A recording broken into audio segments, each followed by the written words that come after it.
Bismillahirrahmanirrahim. Assalamualaikum warahmatullahi wabarakatuh. Alhamdulillahirabbil alamin. Allahumma shalli ala sayyidina Muhammad wa ala ali sayyidina Muhammad. Asyhadu an la ilaha illallah wa asyhadu anna Muhammadan abduhu wa rasuluhu la nabiyya ba'dah. Yang saya hormati Ustaz Heru Saiful Anwar. Terima kasih sudah bisa hadir, sudah bisa menyempatkan di antara kesibukannya untuk bergabung dan berbagi dengan kita terkait dengan ilmu tafsir. Mudah-mudahan apa yang kita akan lalui pada hari ini Allah berikan pemahaman dan hikmah insyaallah. Bapak Ibu sekalian yang dimuliakan Allah, hari ini kita memasuki serial kajian bulanan kita. Yang keempat insya Allah setiap akhir pekan terakhir setiap bulannya kita laksanakan kajian ini. Ini adalah seri keempat sesuai dengan nomor bulannya, bulan April. Sebagai pengingat sedikit barangkali, seri pertama kemarin pada akhir Januari kita dibersamai sahabat kita sendiri, Ustadz Ahmad Munasir Rafi, yang beliau S2 di Australia dan S3 di Amerika, sehingga membawakan topik bagaimana mempertahankan nilai-nilai Islam di negara mayoritas non-Muslim. Kemudian pada bulan kedua, akhir Februari kemarin, kita dibersamai dengan Ustadz Ridwan Hamidi, LCMA, yang topiknya terkait dengan akademisi membangun generasi Rabbani. Kemudian yang terakhir kemarin, akhir April, kita dibersamai dengan Ustadz Dr. Yudi Prayudi dalam topik Islam dan disabilitas. Kita juga diajak silaturahmi ketemu dengan pengasuh Pondok Darul Aqsom, Pondok Tahfidz Quran untuk tunarungu untuk tuli. Kemudian hari ini insya Allah kita dibersamai dengan Kiai Haji Ustadz Heru Saiful Anwar, topiknya tentang tafsir dari Pondok Pesantren Wali Songo Ngabar Ponorogo. Baik, Bapak Ibu sekalian, kita akan menjalani beberapa rangkaian hari ini sebelum masuk ke acara inti. Yang pertama nanti akan diawali qiraatul Quran, pembacaan Al-Quran yang akan dilaksanakan oleh, ini masih mahasiswa dari kedokteran, dengan Mas Yasfi Suryal Fihro Al-Ghazi, angkatan 2020, mahasiswa kedokteran Fakultas Kedokteran UII, yang tergabung di dalam komunitas atau jamaah Hawasi UII, atau jamaah para khufatnya, Hawasi itu, yang ada di UII. Baik, sebelum kita masuk ke pembacaan kalam ilahi, marilah kita awali kajian pada pagi hari ini dengan kita buka dengan basmalah bersama-sama. Bismillahirrahmanirrahim. Mudah-mudahan apa yang kita lalui hari ini Allah catat dalam ibadah atau amal ibadah kita, terutama di bulan suci Ramadan ini. Baik, kepada Mas Yasfi. Mas Yasfi sudah siap? Insyaallah. Baik, terima kasih sebelumnya. Mas Yasfi, dipersilakan. Assalamualaikum warahmatullahi wabarakatuh. Waalaikumsalam warahmatullahi wabarakatuh. A'udzu billahi minasy syaithanir rajim. Bismillahirrahmanirrahim. Huwallazi anzala 'alaikal kitaba minhu ayatum muhkamat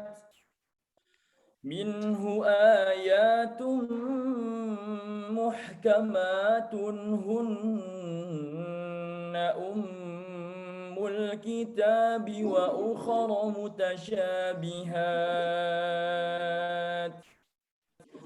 فأما فأما الذين في قلوبهم زيغ فيتبعون ما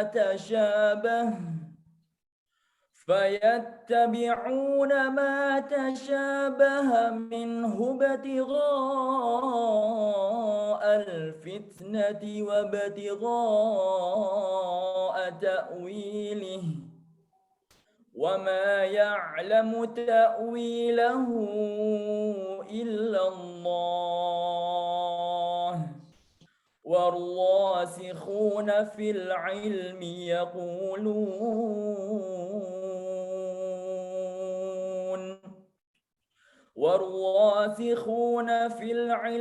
يقولون آمنا به كل من عند ربنا وما يذكر إلا أولو الألباب صدق الله العظيم. Aku berlindung kepada Allah dari godaan setan yang terkutuk dengan menyebut nama Allah yang Maha Pengasih lagi Maha Penyayang. Dialah Allah yang menurunkan kitab Al-Quran kepadamu, wahai Muhammad. Di antaranya ada ayat-ayat yang muhkamat. Itulah pokok-pokok kitab Al-Quran. Dan ada yang lain yang mutasyabihat. Adapun orang-orang yang di dalam hatinya condong kepada kesesatan, maka mereka mengikuti yang mutasyabihat untuk mencari-cari fitnah dan untuk mencari-cari takwilnya. Padahal tidak ada yang mengetahui takwilnya kecuali Allah. Dan orang-orang yang ilmunya mendalam berkata, kami beriman kepadanya, yaitu Al-Quran. Semuanya dari sisi Tuhan kami. Tidak ada yang dapat mengambil pelajaran kecuali orang-orang yang berakal. Surat Al-Imran ayat ke-7. Maha benar Allah atas segala firman-Nya. Jazakumullahu khairan katsiran. Wassalamualaikum warahmatullahi wabarakatuh. Waalaikumsalam warahmatullahi wabarakatuh. Jazakumullah khairan katsir Mas Yasfi. Mudah-mudahan apa yang disenandungkan ayat Al-Quran ini menambah iman kita dan menambah ibadah Mas Yasfi dan kita semuanya yang mendengar. Dan mudah-mudahan ini akan mengantarkan kita melancarkan kajian kita pada pagi hari ini. Baik, Bapak Ibu yang dimuliakan Allah, sebelum kita masuk ke acara inti, hari ini barangkali perlu saya perkenalkan kepada Bapak Ibu sekalian tentang Al-Ustadz kita hari ini. Yang akan bersamai hari ini kita adalah beliau Al-Ustadz Kiai Haji Heru Syaiful Anwar, MA. Beliau pendidikan di SD atau MI ya, Madrasah Ibtidaiyah Mambaul Huda, Pondok Pesantren Wali Songo selesai tahun 76. Kemudian dilanjutkan ke Tarbiyatul Muallimin Al-Islamiyah, Pondok Pesantren Wali Songo juga selama 6. Kemudian langsung lanjut ke Tarbiyatul Muallimin Al-Islamiyah, Pondok Modern Gontor, selama 1 tahun, jadi 6 tahun di Wali Songo, kemudian melanjutkan 1 tahun kemudian di Pondok Gontor, sehingga lulus di 2 mahat ini, di 2 pondok. Kemudian beliau melanjutkan S1 di IPD, Institut Pendidikan Darussalam, Gontor, selesai tahun 1987. IPD itu kemudian menjadi ISID, ya, Institut Studi Islam Darussalam, yang saat ini sudah menjadi universitas atau UNIDA, Universitas Darussalam Gontor. Kemudian beliau, Ustadz Heru, melanjutkan S2 di IIUI, International Islamic University Islamabad, Pakistan, yang diselesaikan pada tahun 1996. Jabatan dan beberapa aktivitas sampai dengan hari ini, beliau mengajar di Pondok Modern Gontor, mengajar di Pondok Pesantren Wali Songo, kemudian saat ini sepertinya masih aktif, nanti mohon koreksi barangkali salah, Wakil Dekan 2 jurusan Tarbiyah Universitas Darussalam Penindak Gontor. Beliau saat ini menjadi pimpinan Pondok Pesantren Wali Songo Ngabar dari 2006, insya Allah sampai sekarang. Dan beliau adalah generasi ketiga atau generasi itu dari pendiri Pondok Pesantren Wali Songo. Baik, barangkali perlu juga diperkenalkan ke Ustadz Heru siapa saja yang hadir dan insya Allah akan hadir pada pertemuan ini. Biasanya juga ada yang menyusul. Hari ini yang hadir adalah dosen dan karyawan khususnya di jurusan informatika. Ada 2 prodi, prodi informatika S1 dan prodi informatika S2. Kemudian beberapa biasanya juga nanti akan menyusul dosen dari Fakultas Teknologi Industri yang lain. Mudah-mudahan bisa bergabung bersama kita hari ini. Baik, Ustadz Heru dan Bapak Ibu sekalian, insya Allah rangkaian yang akan kita jalani pada hari ini adalah pertama nanti kajian inti yang akan disampaikan oleh Ustadz Heru dan akan dilanjutkan dengan dialog atau tanya jawab dari Bapak Ibu sekalian. Untuk waktu dipersilahkan nanti Ustadz Heru biasanya sih 45 sampai 60 menit kajian inti, baru kita akan lanjutkan dengan dialog. Tapi itu ini tidak mengikat sehingga dipersilahkan nanti Ustadz secukupnya. Bapak Ibu sekalian, sepanjang Ustadz nanti memberikan materi inti atau kajian inti, jika ada pertanyaan, ada konfirmasi atau pernyataan barangkali dari Bapak Ibu dapat langsung mengajukan via chat ya. Nanti insya Allah akan saya bacakan pada sesi dialog. Akan tetapi jika Bapak Ibu menghendaki bertanya langsung, open mic, nanti kita akan sangat terbuka pada sesi dialog insya Allah. Baik, bismillahirrahmanirrahim. Bisa kita mulai sesi yang pertama kali ini, kajian inti yang akan disampaikan oleh Ustadz Kiai Haji Heru Syaiful Anwar. Waktu dipersilahkan.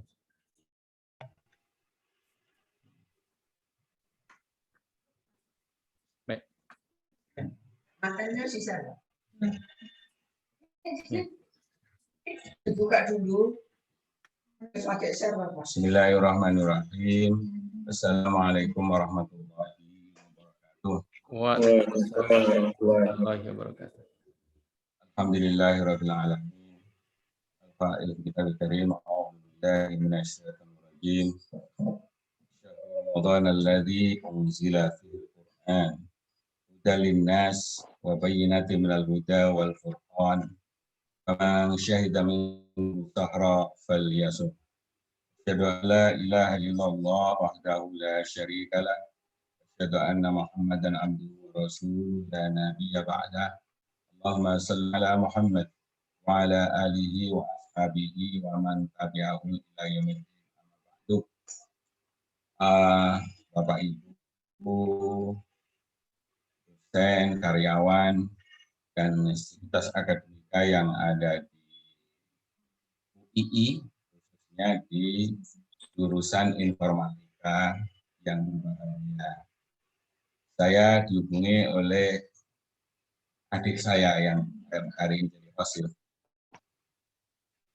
Untuk menyampaikan ini sebenarnya berat. Kenapa? Karena saya berhadapan dengan orang-orang yang lintas ilmunya berbeda dengan saya. Maka kemudian dari awal saya hanya punya 2. Satu, kalau saya nanti ketika dialog ada yang tahu akan saya jawab.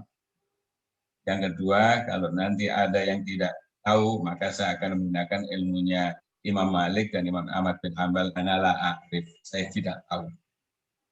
Mungkin itu yang saya akan sampaikan.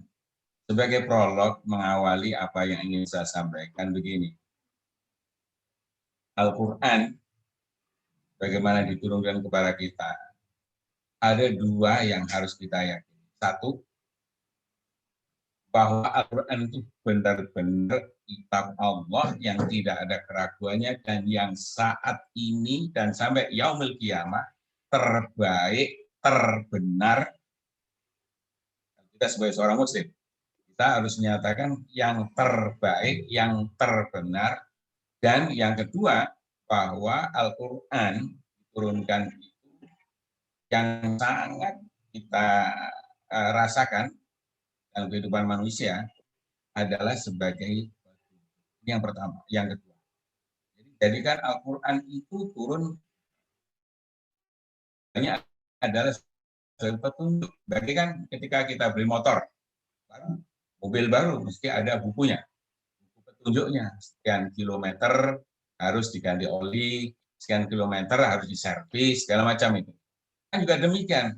Allah ciptakan kita, maka Allah tahu apa yang harus kita lakukan. Allah tahu apa yang harus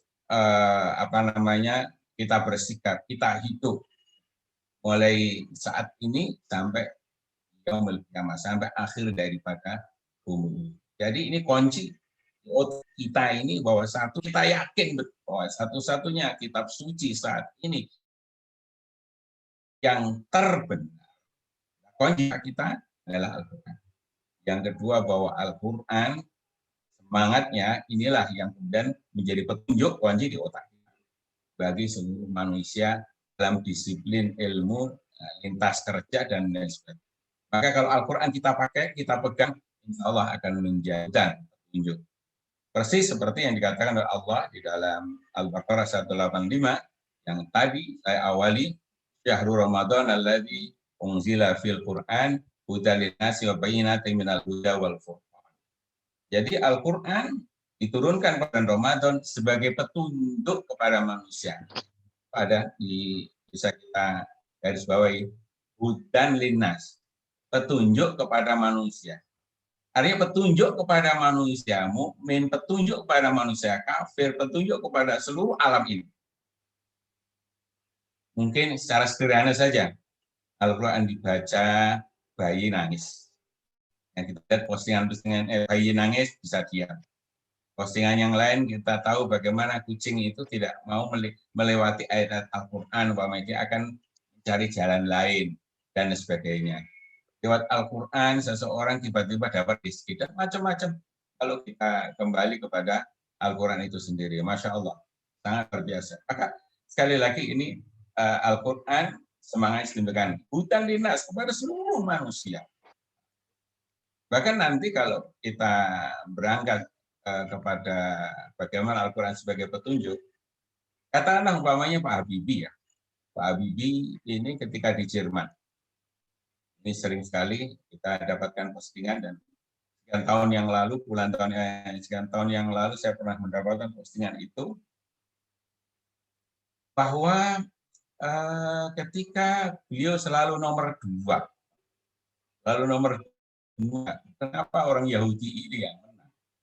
Selalu nomor 1, juara 1 dalam hasil pembelajarannya. Maka kemudian beliau minta izin untuk tinggal di rumah orang Yahudi tersebut. Apa yang didapati? Ternyata orang Yahudi tadi malam itu sebelum subuh sudah membaca, sudah mandi, kemudian setelah itu membaca Al-Quran. Habibie kaget. Kamu baca Al-Quran? Kamu Muslim? Kenapa? Kitabmu ini luar biasa. Kitabmu inilah yang menjadikan kecerdasan saya bertambah. Kitabmu inilah yang menjadikan kecerdasan saya pertama. Nah inilah kemudian Pak Habibie mencoba melakukan ini dan setiap malam, meskipun secapek-capek beliau, jam 3 baru datang, beliau tetap menyempatkan baca Al-Quran, baik difahami maupun tidak. Inilah Al-Quran yang sangat luar biasa kalau kita pahami, Masya Allah.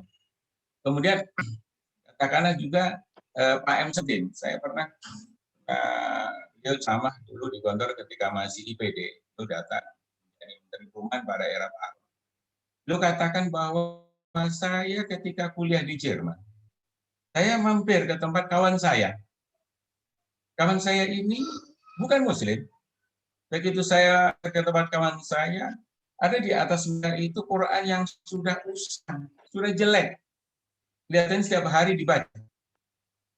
Saya bertanya, kawan, kenapa kok ini Al-Quran setiap hari kamu baca ya? Kok sudah jelek? Jawabannya, memang bukumu ini, buku agama luar biasa. Banyak ilmunya. Dengan kata yang sederhana, banyak ilmunya. Maka kemudian banyaklah orang-orang orientalis yang begitu kaku, meski kemudian tidak masuk Islam. Suatu hari datang ke kampus, itu orang Jerman juga, menyampaikan tentang kekaguman beliau terhadap agama Islam, terhadap Al-Quran. Sehingga mahasiswa dari Amerika, Black Muslim, mengatakan, why you are not a be Muslim? Kenapa engkau tidak menjadi Muslim? Ini masuk. Jadi kembali Al-Quran sebagai petunjuk, Al-Quran harus kita yakini. Ini barangkali sebagai prolog. Kemudian selanjutnya, saya akan mencoba menggunakan slide. Ya.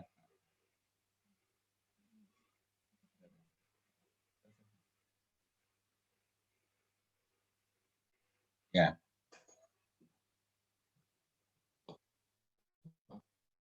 Coba kita pahami, saya sampaikan Al-Quran itu adalah bacaan yang sempurna. Saya dapati ini dari Pak Kures ketika dialog di RCTI sekian tahun yang lalu, kira-kira ketika saya baru pulang dari Pakistan tahun 96-an, Pak Kures mengatakan bahwa Al-Quran itu dari kata bahasa Arab, dari qara'a, yaqra'u, qira'ah, yang berarti bacaan.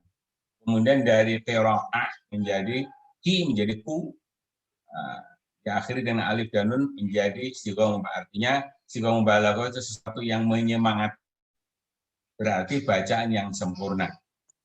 Maka kata Pak Kures, di dunia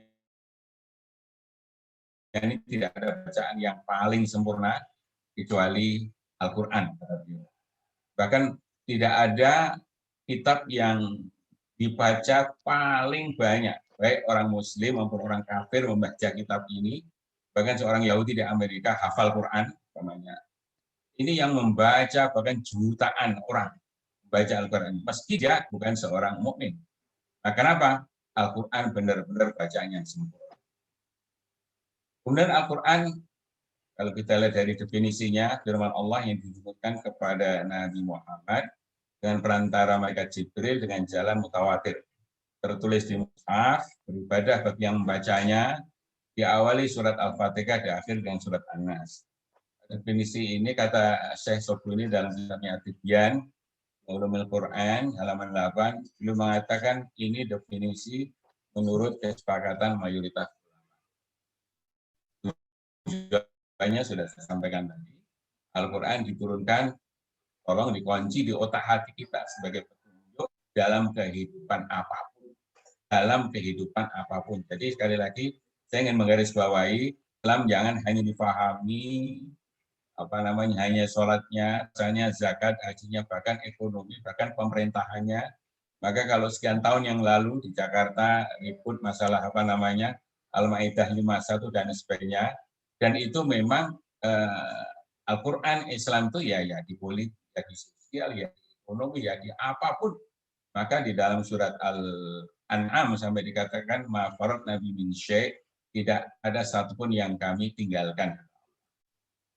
Kemudian memang di samping sebagai petunjuk, ada fungsi-fungsi lain sebagai nasihat, penyembuh, rahmat, pembeda, dan lain-lain. Kemudian kalau kita lihat turunnya, Al-Quran itu 2 kali. Yang pertama dari Lauhul Mahfuz ke langit dunia, atau Baitul Izzah. Tanggal 27 Ramadan, ini kesepakatan mayoritas ulama, pas diturunkannya Lailatul Qadar pada pertama kali. Di dalam Al-Qadar ayat 1, inna anzalnahu fi Lailatul Qadar. Yang kedua di surat Al-Baqarah ayat 4. Seluruhnya komplit dari Al-Fatihah sampai surat An-Nas. Yang kedua, yang kemudian dari langit dunia kepada Nabi Muhammad SAW berangsur-angsur dimulai tanggal 17 Ramadan dalam kurun waktu 22 tahun 8 bulan. Ada yang mengatakan 3 tahun persis. Bagaimana Sahih Bukhari nomor 3. Kemudian selanjutnya, di sinilah kita akan mengkaji tafsir. Al-Quran diturunkan dengan bahasa Arab. Pada bahasa Nabi memahami teks Al-Quran tidak masalah. Di samping mereka adalah bangsa Arab dan lagi Quraisy, mayoritas Quraisy, karena memang Al-Quran diturunkan kepada bangsa Arab Quraisy pertama kali. Dan kalau ada masalah pemahaman, mereka langsung bertanya kepada Rasulullah. Ketika Rasulullah SAW telah wafat, masa sahabat berlalu, dan orang-orang Arab al-Ajam banyak yang masuk Islam, yang rata-rata mereka tidak mengetahui bahasa Arab, masalah mulai timbul, terutama dalam memahami teks-teks Arab. Maka kemudian, pada era Abu Bakar Siddiq, Al-Quran pertama kali dibukukan, meskipun Abu Bakar menolak pertama kali. Mengapa? Karena memang tidak ada perintah dari Rasulullah agar Al-Quran dibukukan. Tetapi usul daripada kecerdasan Khattab ini, usul Umar untuk ditulis ini, karena memang ada sekitar 75 hafid yang meninggal dunia dalam perang melawan orang-orang murtad. Dan pada era Rasulullah itu sekitar ada 75-an juga hafid yang sudah meninggal.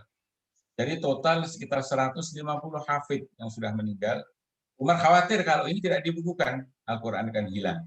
Bersama meninggalnya para sahabat, tabi'in, dan dikhawatirkan kemudian Al-Quran akan berbeda-beda.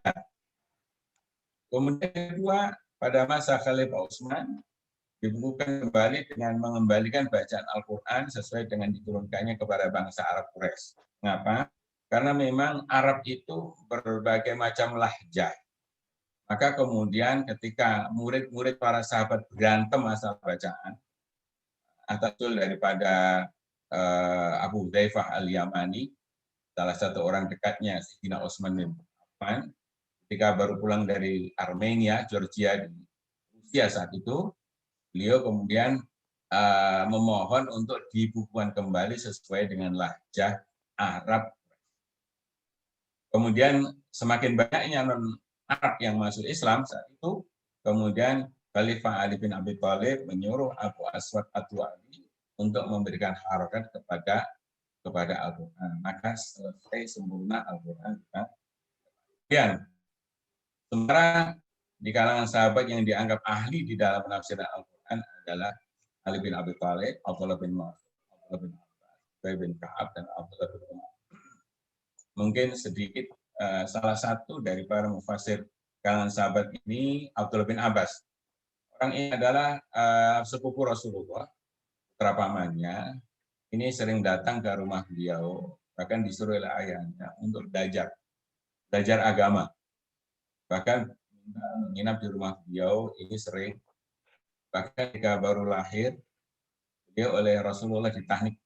Tahnik itu di Rasulullah mengunyah kurma.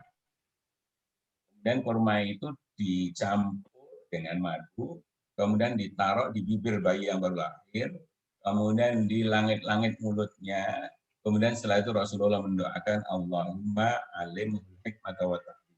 Ya Allah, ajarkan kepada anak ini ilmu dan paham.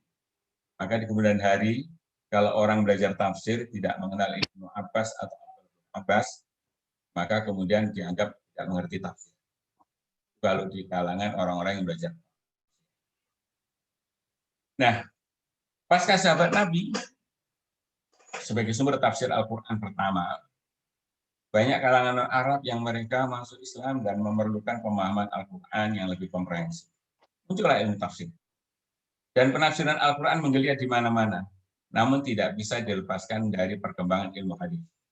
Karena memang tafsir Al-Quran pertama kali memang ditulis, yaitu pasca Rasulullah meninggal dan di era Khalifah pertama. Sementara hadis diizinkan ditulis memang 100 tahun kemudian. Ada hikmahnya di antaranya jangan bercampur antara hadis dengan tafsir, kata Rasulullah. La taqdubu anni ghairal Qur'an. Janganlah engkau menulis itu kecuali Al-Quran. Faman kataba anni ghairal Qur'an falyamhu.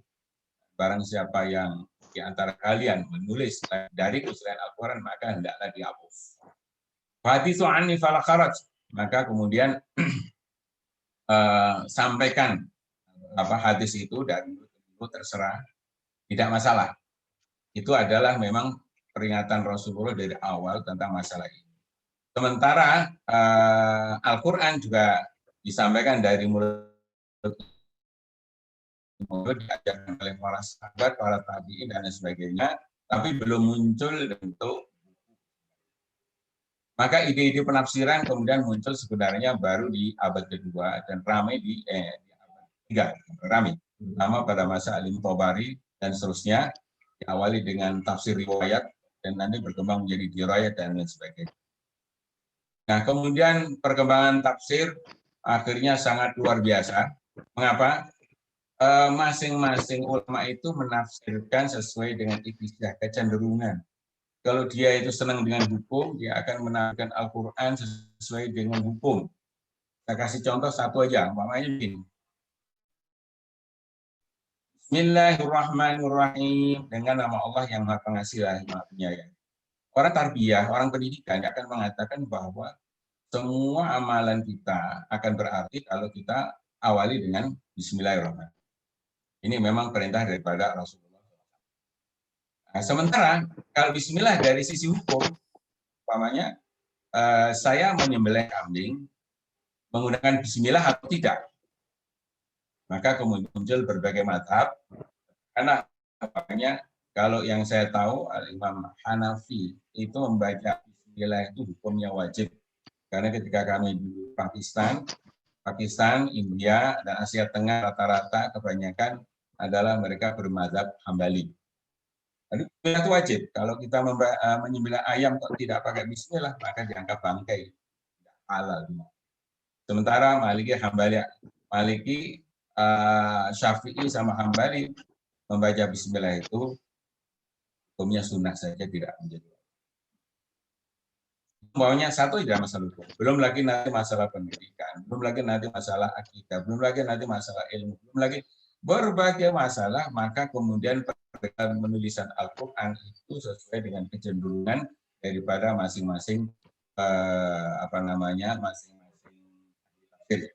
Nanti akan saya sampaikan. Kemudian hal ini berkembang sedemikian rupa sehingga muncullah nanti mufasir yang ilhami penulisan tafsir-tafsir di masa berikutnya yang sangat pengaruh, termasuk di Indonesia yang sangat terpengaruh dengan tafsir orang ini adalah Muhammad Abduh.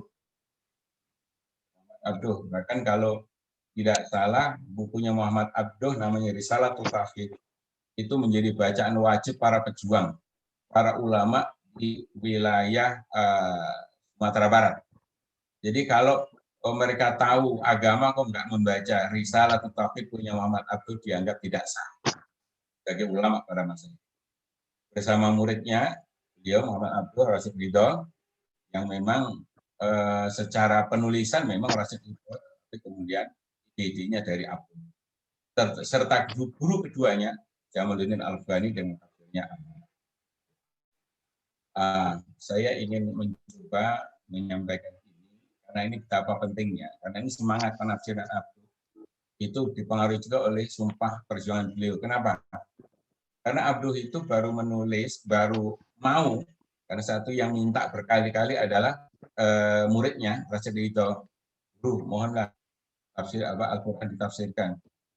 Beliau tidak mau, baru pada tahun 1898-99 itu baru beliau mulai mengkaji tafsir, disampaikan di depan mahasiswa-mahasiswa Arab.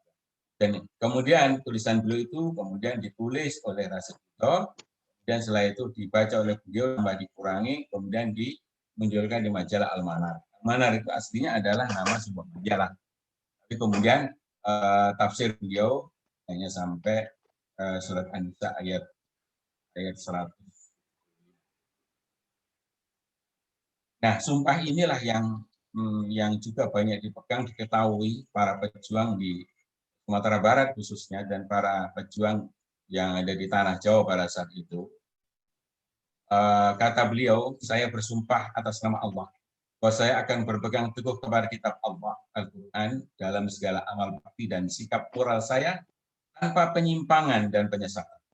Saya akan senantiasa siap memperkenankan panggilan Tuhan dalam bentuk perintah atau larangannya, dan akan berdakwah sepanjang hayatku tanpa pamrih.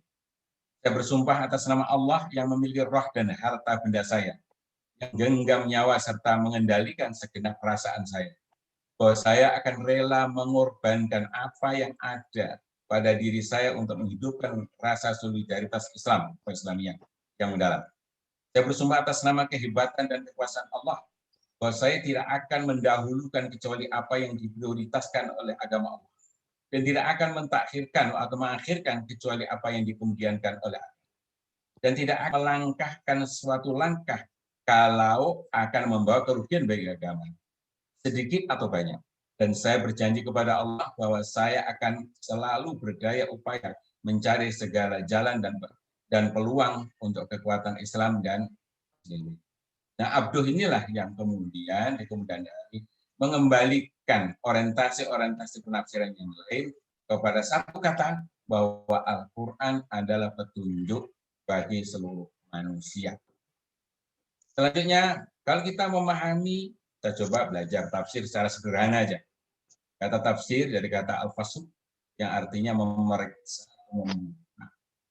Kemudian menjadi tafsir ada tasdidnya dari fasara yafsuru menjadi fasara yufassiru yang berarti penjelasan atau komentar.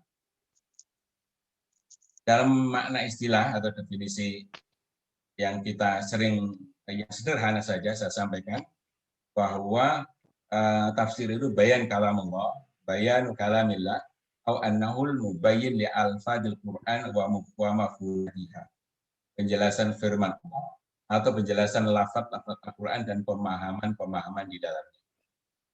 Kata tafsir di dalam Al-Quran ada di dalam surat Al-Furqan ayat 33 yang berbunyi wala ya'tunaka bimatsalin illa ji'naka bil haqqi wa ahsana. Dan mereka orang-orang kafir itu tidak datang kepadamu membawa sesuatu yang aneh, melainkan kami datangkan kepadamu yang benar dan penjelasan yang paling baik. Sebelumnya tadi ada surat yang dibacakan oleh adik kita dari Fakultas Kedokteran, mengambil surat Al-Imran ayat 7. Ayat 7 itu tentang kata-kata takwil. Memang yang didoakan Rasulullah kepada Abbas, Abdullah bin Abbas, Allahumma alimul hikmata wa takwil itu di awal maksudnya adalah tafsir. Tapi kemudian berkembang tafsir itu sesuatu yang lahir, dohir, bertakwil sesuatu yang bersifat batini. Sesuatu kalau dalam bahasa yang sekarang terkenal, tafsir itu lebih bersifat tekstual, takwil bersifat kontekstual. Nah, saya memunculkan ini biasanya kalau dipelajari, ada yang dipelajari 1 semester sampai 2 semester. Cuma saya ringkas saja. Dalam pelajari tafsir, ilmu tafsir itu ada awamil dakhiliyah, awamil kharijiyah. Awamil dakhiliyah itu adalah faktor-faktor dalam, artinya faktor-faktor yang langsung yang di dalam penafsiran. Yang kedua adalah awamil kharijiyah, adalah faktor-faktor yang tidak langsung di dalam penafsiran Al-Quran, tetapi keberadaannya itu penting dan harus di dalam penafsiran. Di sana ada aksam, macam-macamnya, ada tafsir bil ma'thur, ada tafsir bil ra'yi. Tafsir bil ma'thur itu adalah tafsir yang datangnya dari Nabi, dari sahabat, dari Nabi, dari sahabat, dan dari ada yang mengatakan ditambah dengan tabi'in. Saya kasih contoh umpamanya ghairil maghdubi alaihim. Maghdub itu Rasulullah menafsirkan kata maghdub yang di Mekah itu adalah orang-orang Yahudi. Mereka tahu perintah dari Allah tapi tidak menjalankan. Sementara Allah difahami adalah kata Nabi orang-orang Nasrani. Oke. Kemudian tafsir bil ra'yi itu adalah lebih pada di luar 3 tadi. Ada tafsir dari sisi bahasa, tafsir dari sisi hukum, tafsir dari sisi pendidikan, dari sisi falsafah, tafsir ilmu, tafsir akidah dan sebagainya. Saya tidak bicara manhaj, saya akan bicara di ini yang paling pentingnya. Alwan itu adalah corak. Tafsir Ayatul Ahkam. Ini banyak sekali yang menulis tafsir ini. Dan masing-masing tafsir itu biasanya tergantung madzhab.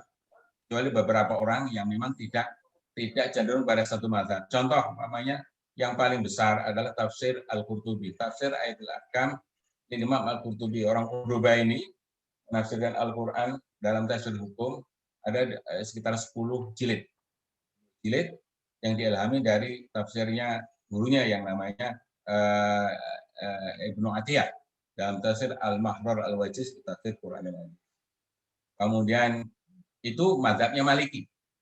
Yang mazhab Syafi'i itu ada di kitab tafsir namanya tafsir Ayatul Ahkam lil Jassas, tafsir hukum yang ditulis oleh Jassas, ada 4 jilid dan sebagainya, dan masih banyak. Kemudian sementara ada tafsir pendidikan di Indonesia yang terkenal, ada tafsir pendidikannya punya Al-Marawi, orang Mesir, yang tafsirnya ditulis setelah apa namanya tafsirnya Abdul, dan diilhami oleh banyak penafsiran Abdul tahu sebelum Muhammad Abdul, banyak bicara tentang pendidikan. Tafsir fi Dilal Al-Quran punya Said Qutb, ada 8 jilid, itu juga diilhami oleh tafsirnya Muhammad Abdul, dia seorang doktor di bidang sastra, dan sekali lagi banyak hal-hal kependidikan yang ada di dalamnya dan seterusnya. Nah, ada dari Indonesia namanya Al-Imam Baidawi Al-Bantani, bukunya hanya satu, tafsir Al-Baidawi Al-Bantani atau tafsir Munir. Ada lagi yang ditulis oleh orang mana ini, orang Yordan. Ini sekarang tafsir kalau dalam bentuk buku paling mahal. Ada sekitar, dulu harganya sekitar 3 jutaan. Ada 16 jilid. Ada 16 jilid, namanya tafsir Munir juga. Ilhami ini dari tafsir yang itijahnya, orientasinya kepada filsafat, kemudian disederhanakan, diarahkan kepada pendidikan. Nah, ini oleh Profesor Dr. Wahbah Zuhairi yang orang dari Urdun. Kemudian ada tafsir falsafi yang paling besar, adalah tafsirnya Imam Ar-Razi, Fakhruddin Ar-Razi, yang ada 7 jilid, ada 16 jilid. Kemudian tafsir ilmi ini tersebar di berbagai tafsir, tapi secara buku tafsir khusus itu tafsir Imam Johari ada sekitar 10 jilid. Kemudian tafsir fil akidah, tafsir di dalam keyakinan atau akidah, itu banyak, cuma yang terkenal satu, namanya tafsir Abi Sa'ud, ada 3 jilid. Nah, saya mencoba, saya tidak berbicara macam-macam itu, saya akan kembalikan sesuai dengan ini. Kalau kita lihat tadi, saya tidak akan jelaskan satu persatu, karena memang waktu yang mungkin dialognya terkurangi. Oke.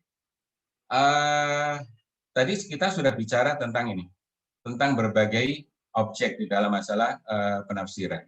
Saya akan mencoba memberi contoh penafsiran yang kalau saya coba mengcompare antara penafsiran orang-orang salaf, orang dahulu, dengan orang sekarang. Katakanlah mau ayat ini sebenarnya ayat yang paling sering dipakai untuk para pejuang mujahid. Di surat Al-Anfal ayat 60, wa'idullahu mastata'tum min quwwatin wa min ribatil khayl. Turhibuna bi aduwallahu wa aduwakum. Wa akharina min dunihim la ta'lamunahum Allah ya'lamuhum. Dan persiapkanlah dengan segala kemampuan untuk menghadapi mereka dengan kekuatan yang kamu miliki, dan dari pasukan berkuda yang dapat menggetarkan musuh Allah, musuhmu dan orang-orang selain mereka, yang kamu tidak mengetahuinya, tetapi Allah mengetahui. Kita coba lihat bagaimana tafsir kekinian dan tafsir dahulu. Ayat 60 ini difahami oleh tafsir Fathul Qadir jilid 2, ya, Imam Syaukani. Beliau mengatakan bahwa makna dari para kekuatan itu adalah kekuatan melempar lembing, kekuatan adanya benteng, kekuatan kuda yang untuk siap pergi ke peperangan. Karena masanya masih itu. Coba kita lihat kalau Wahiduddin Khan memahami ulama dari India ini menjelaskan bahwa penafsiran kekuatan al-quwah dengan ilmu penguatan dan teknologi. Jadi katakanlah umpamanya min ribatul khail. Ribatul khail itu adalah kuda, itu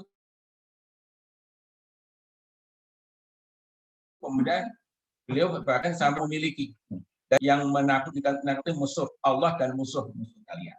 Ini penjelasan kekinian yang saya baca dari satu kitab punya Wahiduddin Khan, besar dari India ini. Kemudian umpamanya lagi, Ini ayat yang menjadi ayat teknologi juga. Ya ma'syaral jinni wal ins. Ini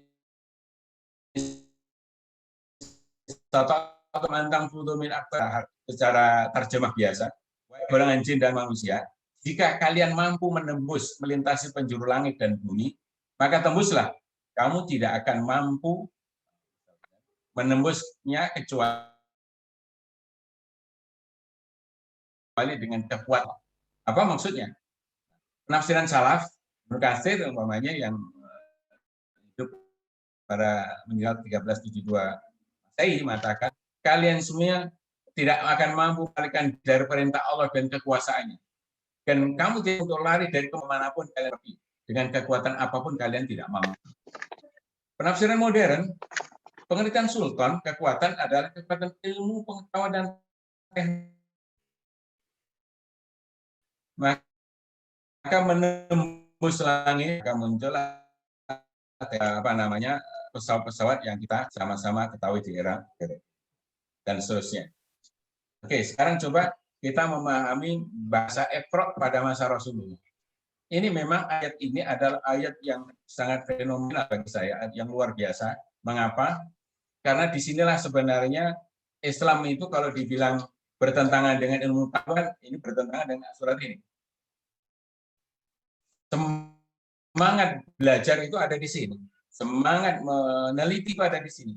Semangat mengkaji, menulis buku ada di ayat ini sebenarnya. Iqra bismi rabbikal ladzi khalaq, khalaqal insana min 'alaq, iqra wa rabbukal akram, alladzi 'allama bil qalam, 'allamal insana ma lam ya'lam. Para ulama sepakat inilah 5 ayat di surat Al-Alaq yang pertama kali diturunkan kepada Nabi kita Muhammad di Gua Hira. Bacalah dengan menyebut nama Tuhanmu yang telah menciptakan. Ini kemudian orang sekarang memahami supaya ilmu kita tidak sekuler. Ilmu kita tidak bebas nilai. Dia telah menciptakan manusia dari segumpal darah. Bacalah dan Tuhanmu lah yang maha mulia. Yang mengajar manusia dengan pena. Yang kemudian berkembang menjadi komputer, berkembang menjadi macam-macam. Dia mengajarkan manusia apa yang tidak diketahui. Coba lihat. Penafsiran salaf, kalau kalian bacanya, bacalah makna perintah untuk membaca apa yang diwahyukan, yang diturunkan, atau apa-apa yang kamu diperintah untuk membacanya. Itu saja, sederhana pada masa-masa dahulu. Sementara penafsiran modern memaknai, membaca lebih dalam lagi. Kata Iqra, menurut Quraisy Shihab, diambil dari akar kata yang berarti menghimpun. Dari menghimpun lahir aneka makna seperti menyampaikan, menelaah, mendalami, meneliti, mengetahui ciri, membaca, baik yang tertulis maupun tidak, dengan dari segi objeknya perintah Iqra itu mencakup segala sesuatu yang dapat ada kata yang penting di dalam Al-Quran ini yang perlu kita pahami. Yang pertama Iqra, kaitan yang belajar. Yang kedua adalah undur, dari kata nadhar. Artinya apa? Melihat dengan sangat dalam, itu ya meneliti, mengkaji sehingga muncullah teori. Maka kalau nanti ada ayat-ayat yang saya munculkan, kita bisa memahami umpamanya dari afala yang duruna ilal ibili kaifa khuliqat.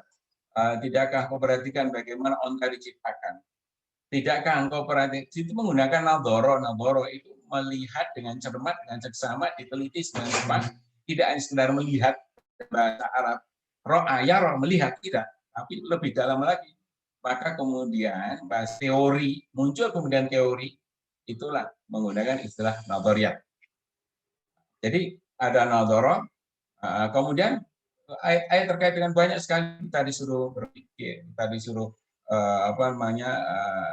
bagaimana kita melakukan kajian lebih dalam dengan berbagai hal yang Allah ciptakan kita, yang kemudian nanti ada ayat-ayat kauniyah yang ada di alam ini, kita disuruh tadabbur sehingga kita mendapatkan hal-hal yang baru. Yang lain umpamanya di surat Alaq ini disebutkan hal bahwa mengajarkan manusia apa yang tidak ia ketahui, hal itu menunjukkan akan kemuliaan belajar dan ilmu. Allah mengawali surat dengan menganjurkan membaca yang timbul sifat, lalu menyebutkan penciptaan manusia secara khusus dan umum. Sebenarnya penjelasan di atas dapat kita jadikan sebagai landasan mengapa kita harus menguasai sains dan teknologi. Selanjutnya, di dalam Al-Quran banyak yang menjelaskan tentang dasar-dasar pengetahuan dan teknologi agar dapat digali dan dikembangkan oleh manusia yang suka berpikir. Kita sudah bicara kepada penafsiran di era modern ya, tapi dengan tidak meninggalkan sesuatu yang lama sebagai dasar kita untuk berpijak, agar kita tidak tersesat. Al-Isra ayat 70 banyak. Dan sesungguhnya telah kami muliakan anak-anak Adam. Kami angkut mereka di daratan dan di lautan. Di daratan akan menjadi truk-truk, mobil-mobil, segala macam.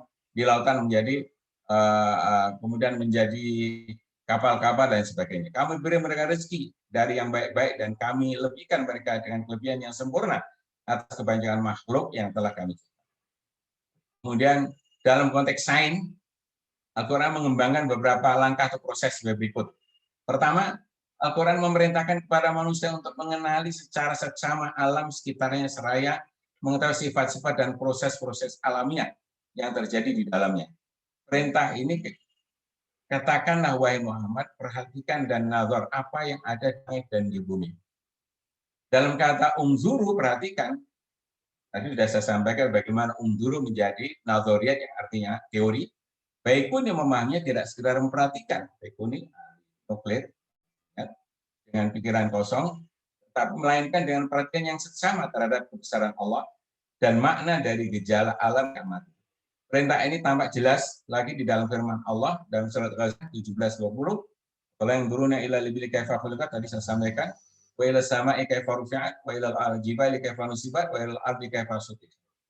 Tafsiran modern itu di mana maka di dalam mereka memperhatikan unta bagaimana diciptakan, disuruh belajar biologi. Sama dengan falaqal insana min alaq, kita disuruh belajar biologi. Dan langit bagaimana ditinggikan, kita disuruh belajar astronomi. Dan gunung-gunung bagaimana ditegakkan, kita disuruh belajar geografi. Bumi bagaimana diambarkan banyak pertanian, peternakan, kemudian pertambangan, segala macam. Ini arahnya sudah ke sana. Jadi ayat-ayat ini menunjukkan bagaimana semua ayat-ayat Al-Quran yang turun mesti manfaat, mesti dalam diri sendiri maupun untuk kehidupan sosial, kehidupan manusia.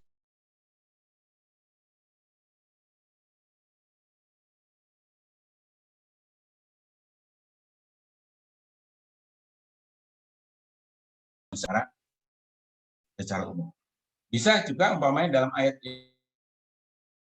inna fi khalqis samawati wal ardh, sesungguhnya dalam ciptaan langit dan bumi. Orang-orang yang berpikir yang dipikir untuk mendapatkan ilmu. Maka hasil akhirnya mereka sampai mengatakan Rabbana ma khalaqta hadza batila, Tuhanku engkau tidak bisa menciptakan ini semuanya. Maka ada tujuan-tujuan di mana Quran sebagai petunjuk di ilmu pengetahuan. Kedua, Al-Quran mengajarkan kepada manusia untuk mengadakan terhadap gejala-gejala alam. Hal ini disyaratkan dalam surat Al-Qamar. Sesungguhnya kami menciptakan segala sesuatu dengan ukuran. Kalau kita lihat di fisik kita, bagaimana kita mengolah lebih medis tentang masalah obat-obatan, bagaimana di dalam kehidupan umpamanya Allah mengatakan wa ja'ala laila libasa, nahara ma'asa, dijadikan malam itu untuk istirahat, jadi siang itu untuk bekerja, mencari ilmu dan sebagainya. Maka manusia tidak boleh membalik hidup umpamanya. Ini harus sesuai dengan ukuran. Begitu pula dan yang lain-lain kalau kita lihat di dalam berbagai teori. Yang ketiga, Al-Quran menekankan pentingnya analisis yang mendalam terhadap fenomena alam melalui proses penalaran yang kritis dan siap untuk mencapai kesimpulan yang rasional. Umpamanya di dalam surat An-Nahl ayat 11-12. Dia menumbuhkan bagimu dengan air hujan itu tanaman-tanaman zaitun, kurma, anggur, dan segala macam buah-buahan. Sesungguhnya pada yang demikian itu benar-benar terdapat tanda-tanda kekuasaan Allah bagi mereka yang mau berpikir. Dan dia menunduk malam dan siang, matahari dan bulan untukmu. Dan bintang-bintang itu ditundukkan bagimu dengan perintahnya. Sebenarnya pada yang demikian itu terdapat tanda-tanda kekuasaan Allah bagi kaum yang benar. Kalau kita kembali, bagaimana proses orang-orang Barat, Eropa, Amerika, masuk Islam, umpamanya, dari ilmu pengetahuan, taruhlah seorang dokter, umpamanya, dokter bedah dari Perancis, Profesor Dr. Maurice, yang pernah menulis Islam itu, Islam yang disalahpahami, yang sudah diterjemahkan dalam bahasa Indonesia. Beliau itu sangat sederhana bagaimana beliau bisa masuk Islam. Katakanlah ketika beliau dengan perantaraan Presiden Mitterrand meminjam Fir'aun dari Mesir. Hanya untuk mengecek saja. Mengecek apa benar Fir'aun ini memang mati tenggelam. 3 kitab Allah, baik Injil, Taurat, dan Quran, semua menyebutkan bahwa Fir'aun tenggelam. Kemudian ketika kemudian Fir'aun diselamatkan oleh Allah, artinya jasadnya diselamatkan, akhirnya sekarang kita bisa melihat Fir'aun yang ada di Mesir itu hanya ada di dalam Al-Quran. Di al-yawma nunajjika bi badanika litakuna ayat. Jadi hari ini kami selamatkan jasad Fir'aun supaya menjadi tanda-tanda bagi orang di benar. Disinilah kemudian Profesor Morris dengan teriak pada konferensi dokter-dokter bedah seluruh dunia di Riyadh, teriak, I embrace Islam, saya masuk Islam. Setelah tahu benar bahwa Islam memiliki kelengkapan yang sangat luar biasa untuk hidup, mulai dari diturunkannya sampai yaumil qiyamah. Dan masih banyak kalau lihat bagaimana orang-orang wartawan ini dan seterusnya, bagaimana di Amerika, di Inggris ada tempat-tempat khusus untuk dialog agama, sehingga banyak mereka yang kemudian masuk Islam, sangat luar biasa. Maka saya pikir sementara ini yang bisa saya sampaikan, mudah-mudahan kalau ada pertanyaan-pertanyaan dari Bapak Ibu, teman-teman, sivitas akademika yang ada di UI, khususnya di informatika, mudah-mudahan saya bisa menjawab dan mudah-mudahan apa yang saya sampaikan ada manfaatnya untuk kita semuanya. Assalamualaikum warahmatullahi wabarakatuh.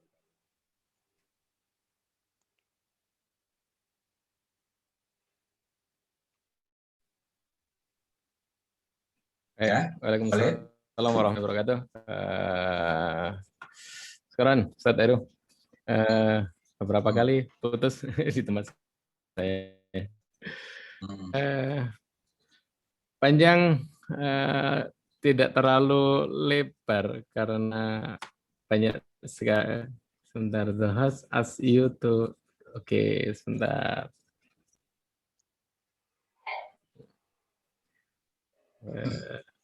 Baik, terima kasih Ustaz Heru. Kuat sekali yang saya pahami terkait dengan makna khususnya Al-Quran, karena yang kita tahu khususnya di teman-teman informatika, dalil itu terhenti, ayat itu terhenti, hadis itu terhenti ketika Rasulullah SAW wafat. Kemudian persoalan itu tidak berhenti ila yaumil qiyamah.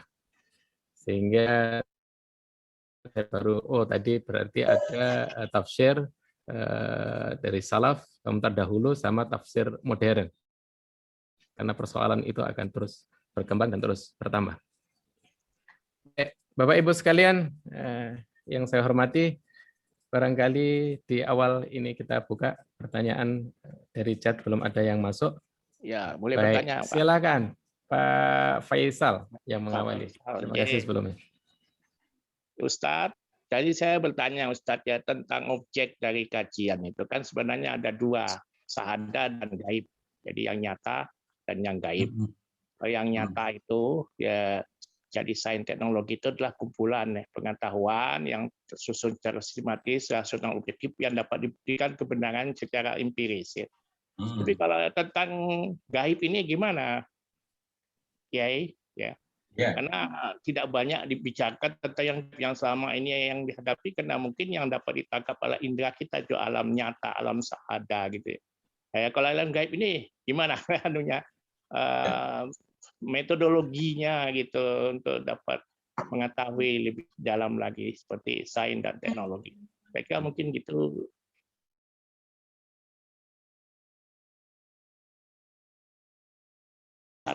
Ya, terima kasih. Kalau saya orang pesantren memahami yang nyata yang gaib itu sederhana saja saya Mahmud. Karena Pak prinsip dasar kita adalah yakin. Yakin Tuhan itu ada, yakin bahwa apapun yang diturunkan oleh Allah itu mesti dan kata saya mesti dan wajib bermanfaat kepada manusia dan ada hikmahnya apapun itu. Nah, kemudian selama ini yang saya pahami ini kalau kita belajar akidah bahwa kita ini akan membawa ke alam gaib itu dari sesuatu yang nyata. Katakanlah umpamanya, kalau saya kasih contoh itu umpamanya ketika satu proses yang nyata aja, ada api. Ketika tangan kita mendekat ke api, secara otomatis lari. Tangan kita langsung, itu kan nggak ada perintah. Nggak ada perintah, ini tangan kamu pergilah, enggak. Kemudian katakanlah ada sesuatu yang mungkin yang selama ini tanpa kita pahami secara secara nyata tapi terjadi umpamanya. Katakanlah orang-orang yang sakit yang dalam proses dokter umpamanya sudah habis. Ini kan sesuatu yang yang nyata. Sudah lewat obat ini, lewat obat ini, lewat obat ini dan sebagainya. Maka kemudian bagaimana orang ini akhirnya kemudian sembuh. Contoh saya ini dari pengalaman saya ini. Ada seorang pegawai di Ponorogo ini, dia sakit itu pokoknya jantungnya atau apa, dokter sudah angkat tangan kalau dari sisi medis. Kemudian ponakannya itu kebetulan adalah kepala dinas kesehatan di Ponorogo menghubungi saya, Mas, coba saya dibantu. Ini Pak Lik saya ini kalau dari sisi medis sudah nggak bisa lagi.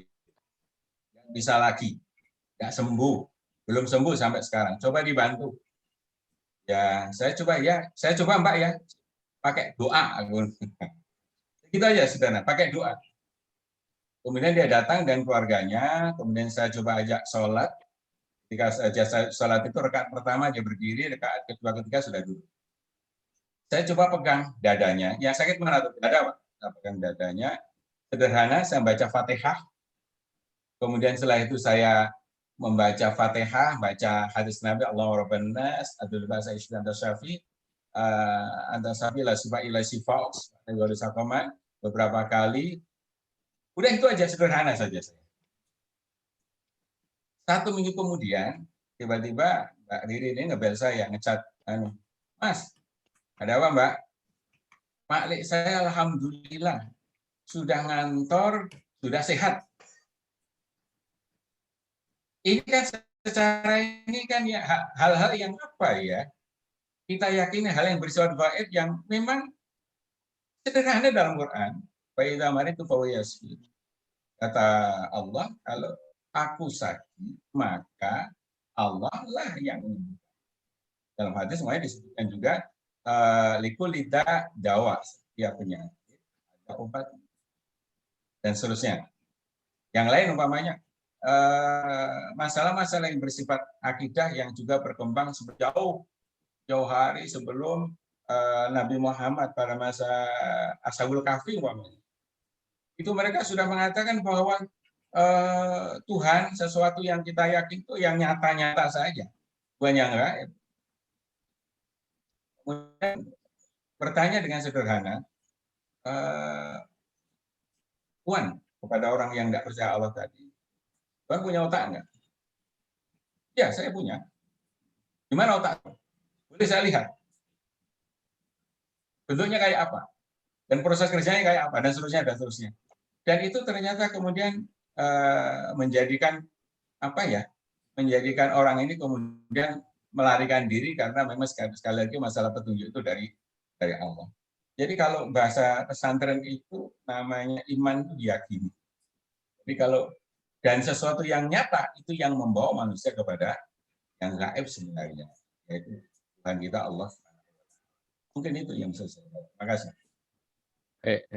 Terima kasih Ustaz Heru. Jadi menambahkan sedikit Pak ya. Jadi objeknya tadi syahadat dan gaib. Ya kalau syahadat kan kita sudah belajar ya. Penelitian, kajian, nah ini itulah sains teknologi. Tapi kalau ilmu gaib itu Ustadz ya, jadi istilahnya Ada nggak metodologinya untuk mempelajarinya gitu? Sehingga muncullah sains teknologi gitu, atau istilahnya ilmu gaib gitu loh. Nah, gimana? Saya kalau teorinya gimana ya Pak? Karena kalau bahasa pesantren itu gaib itu diyakini. Yakini kalau dalam bahasa pesantren ya. Di dunia luar mungkin berbeda ya. Berbeda ya. Teorinya bagaimana dan sebagainya. Begini, kalau kita sampai, gini aja. Kalau kita pengen sampai kepada yang gaib, itu memang ada ilmu-ilmunya. Yang pertama dulu memang orang belajar filsafat. Kemudian seperti Ghazali lah, belajar filsafat. Dia tidak tenang dengan filsafat, akhirnya dia lari kepada. Nah, tasawuf inilah pembersihan hati dan sebagainya yang mengantarkan kepada Tuhan, yang mengantarkan kepada Tuhan bahwa di sana ada kekuatan, di sana ada ini dan sebagainya, yang memberikan kepada kita. Kalau teorinya mungkin ya di ilmu-ilmu itu, baik di tasawuf atau mungkin ilmu-ilmu yang lain yang sangat membantu kepada alam yang lain. Mungkin itu Pak. Sementara yang bisa saya jawab. Ya, Baik, terima kasih Pak Faisal. Mungkin sedikit melanjutkan Ustaz Edu terkait dengan tadi kan tafsir itu tekstual, sedangkan takwil itu kontekstual. Kalau takwil itu sesuatu yang tidak terlihat, tapi memang wujudnya ada, bahkan sesuatu yang akan terjadi sekalipun. Sebagaimana barangkali apa itu mimpinya Nabi Yusuf ya, yang bisa mentakwilkan sekian tahun. Itu diantara yang gaib barangkali. Tapi ketika itu terjadi ke Nabi, itu kan ya sudah selesai. Kita yakin itu memang Allah berikan mukjizat itu kepada Nabi. Tapi apakah memang ada kegaiban itu yang muncul selain dari konteks yakin tadi, bahwa memang Allah itu akan melakukan sesuatu dari takwil entah mimpi yang menimpa ke seseorang di antara kita, entah tanda-tanda yang memang terjadi pada zaman Nabi, zaman Rasulullah yang kita bisa ambil pelajaran sekarang, dan itu juga mungkin akan terulang kembali. Terkait itu bagaimana? Ya, terima kasih. Bisa baca surat Ar-Rum ya. Surat Ar-Rum itu jauh hari sebelum Romawi Timur. Romawi Timur itu adalah Konstantinopel jatuh. Itu sudah disampaikan. Itu kan hal yang gaib. Yang gaib baru kemudian pada tahun 1453 Ahmad Al-Fatih bisa membuka. Kan kalau Huli Batir Rum itu berarti sekarang tinggal satu yang belum terbuka. Mana? Romawi Barat.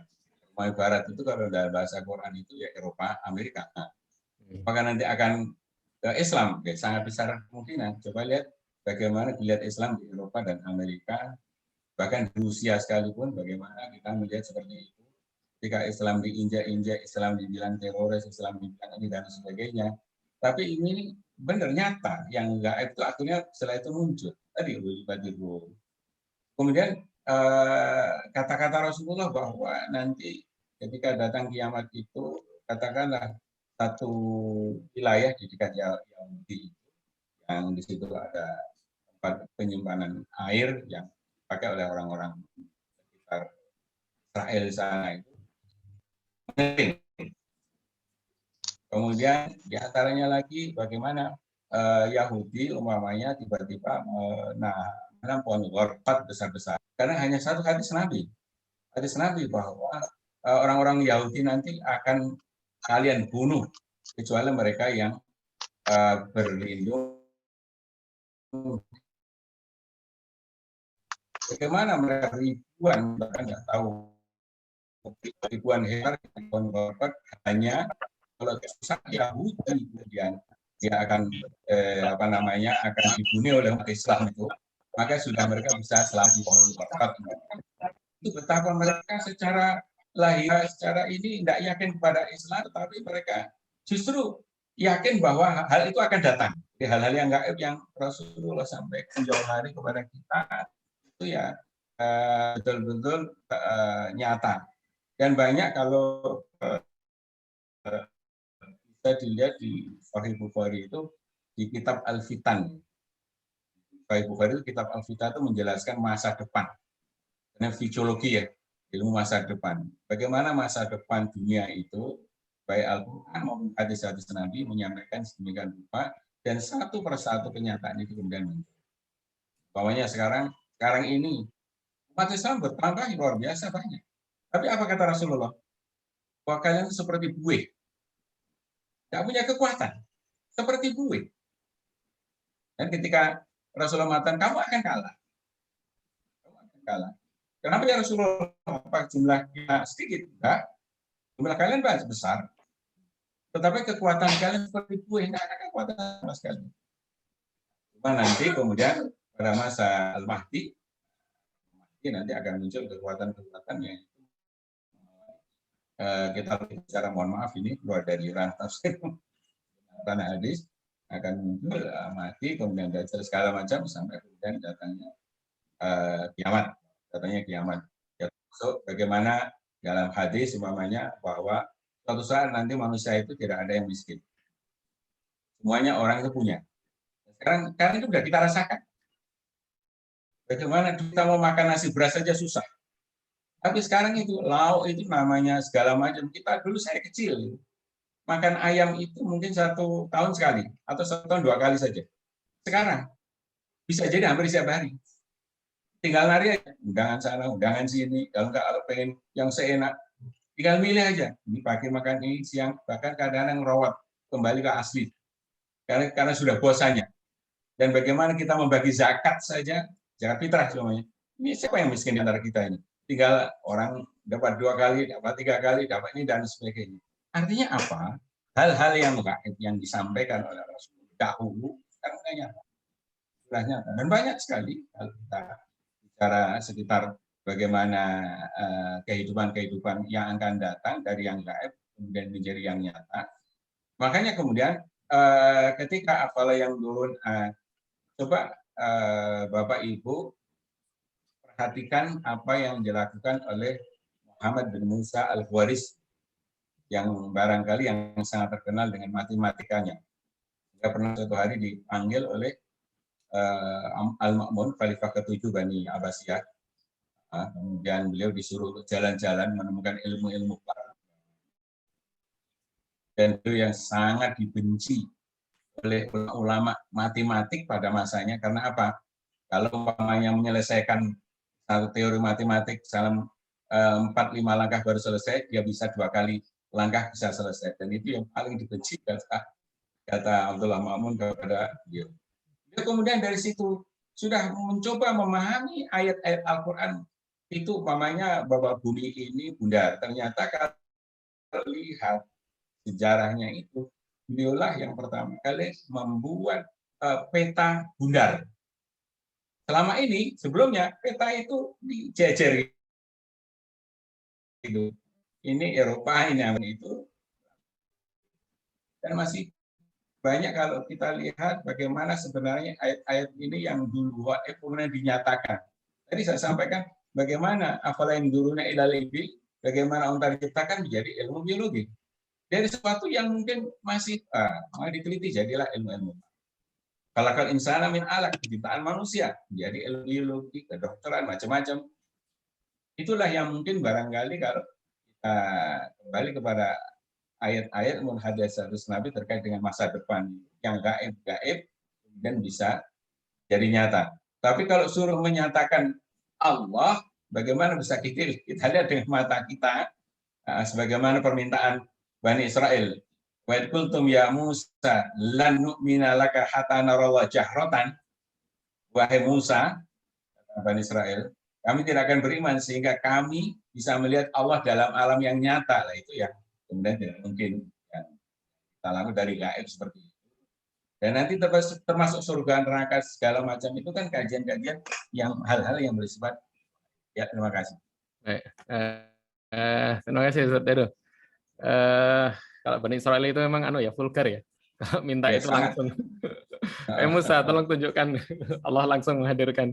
Jadi untuk mengetahui gaib itu langsung vulgar. Kalau secara metodologis tadi Ustaz Edo mengatakan bahwa mungkin filsafat itu bisa dipelajari ke sana secara metodologis. Tapi kalau secara kepesantrenan ya gaib itu persoalan keyakinan. Dan keyakinan itu memang butuh latihan dan biasa.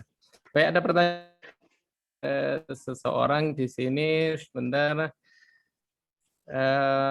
Misalnya membaca surat tertentu berapa kali. Nah ini bagaimana? Apakah memang kita tafsirkan dalil Al-Quran atau hasil dengan oke? Ini satu pertanyaan masuk amalan, misalnya membaca surat-surat tertentu beberapa kali untuk memudahkan urusan. Nah itu bagaimana? Mungkin masalah ijazah itu ya, ada amalan tertentu, entah itu dari wirid atau dari Al-Quran dan seterusnya. Apakah itu dasarnya dari mana pengambilan rujukannya? Oke. Ada beberapa ayat hadis menjelaskan umpamanya begini. Tadi seperti orang sakitnya di mana? Ini pengalaman saya tiba-tiba datang ibu kebetulan dan saya datang ke praktek tempat itu. Ada seseorang yang kemudian sakit, saya bilang, ada orang, Mbah, sakit apa? Dodo, Mbak. Dadanya itu saya pegang. Ada hadis Nabi, kalau sakit itu di dada, pegang dada, kata saya baca itu 7 kali. Ya sudah, saya enggak ingat lagi, saya pulang itu aja. Suatu hari tiba-tiba datang ke rumah. Pak Heru, ketemu ibu. Tiba-tiba Pak Heru mau berobat. Obat apa Mbak? Berobat ya sama ibu. Buatan. Dulu jenengan dungani kok terus mari. Sekarang jenengan dungani melih. Itu satu contoh bagaimana yang penting begini, asal itu ada dasar sumbernya enggak? Seperti Fatihatul Kitab Syifa, bahwa kata Rasulullah dalam hadis yang diriwayatkan oleh Imam Baihaqi, Fatihatul Kitab, Al-Fatihah itu penyembuh dari segala penyakit. Jadi dibaca, bukan kemudian ditulis, dibakar, taruh air, enggak. Tapi dibaca. Nah sekarang kembali, bahwa asalkan kita yakin Allah akan beri kesembuhan, kita sembuh. Kan gitu dalam ilmu modern, menurut yang saya dengar dari seorang dokter, Pak, namanya obat itu hanya 15%. 80%-nya itu adalah dari dalam diri. Jadi kalau keinginan sembuh ada, jadi kembali pada masalah yakin. Ini dinyatakan oleh Allah juga dalam hadis qudsinya, Inda dzanni abdi, saya tergantung keyakinan hamba. Kalau hambanya yakin banget bahwa dia akan bisa menggapai, insya Allah akan dikasih. Kalau nggak yakin, bisa nggak ya? Bisa nggak ya? Itulah yang nggak akan terjadi. Kemudian bahkan ini mohon maaf ya, ada hal tertentu. Kalau saya kan ya, Al-Quran itu syifa, penyembuh ya. Baca aja Al-Quran. Ayat mana saja? Ya, mana saja. Yang jelas Fatihah dulu ini. Fatihah kemudian kamu baca apa saja di surah Al-Quran kan? Wa nanzilu minal Qur'ani ma huwa syifa. Kan turun dari Al-Quran ini sebagai penyembuh. Sebagai penyembuh. Nah, penyembuh itu diteruskan tadi saya tulis di surat Al-Yunus ayat 57. Waja'akum ma'adzatu min rabbikum wa syifa. Telah datang kepadamu nasihat dan penyembuh apa yang ada di dalam jiwa, di dalam hati. Maka sebenarnya sakit itu adalah porosnya di hati. Kalau hati tenang, ini sembuh, kan begitu. Bahasa sederhananya begitu. Dan masih banyak lagi. Jadi kalau ayat maupun hadis tertentu dibaca sekian kali, harus sekian kali. Kalau tidak ada petunjuknya dari Allah dan Rasulnya, kalau saya jangan. Itu kalau bisa kan akhirnya apa? Nanti yakin ayat inilah yang menyembuhkan saya. Dan tauhidnya rusak. Boleh. Jadi yang jelas yang menyembuhkan Allah membaca ayat atau surat itu hanya sebagai perantara. Tetap Allah yang masih. Jadi jangan sampai kita gara-gara ayat ini. Maka kalau saya maaf membantu orang umpamanya yang kemudian kadang sembuh kadang-kadang tidak, biasa baca doa dan sebagainya, atau kemudian bantu orang ini itu dan sebagainya, saya bilang orang minta umpamanya minta air. Mungkin dari air umpamanya ya. Saya juga pernah bereksperimen dengan air itu. Contohnya begini, ada anak di pesantren itu yang dia kemasukan. Jadi namanya jinnya itu susah sekali keluar. Saya tanya ibunya, apa sih yang menyebabkan anak seperti ini? Dia pikir ibunya, ternyata kemudian apa? Oh mungkin dikasih minuman sama mbahnya.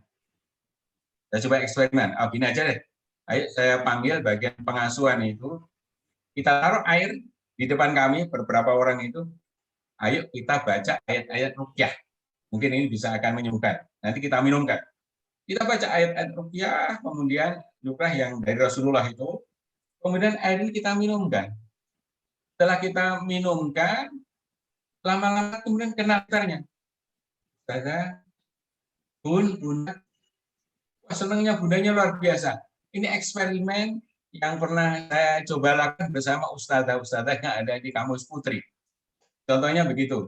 Tapi dasarnya tetap apa? Ayat-ayat ruqyah yang Allah yang diberikan oleh Rasulullah kepada kita. Jadi kalau harus membaca sekali ini, tolong cari sumbernya. Kalau enggak kita bisa masuk ke wilayah syirik. Baik, jazakumullah khairan, Ustaz Heru.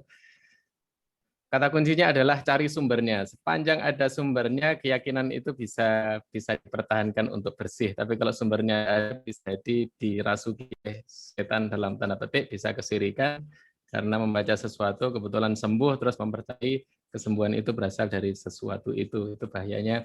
Kira-kira gitu dari penanya yang nggak mau disebutkan namanya.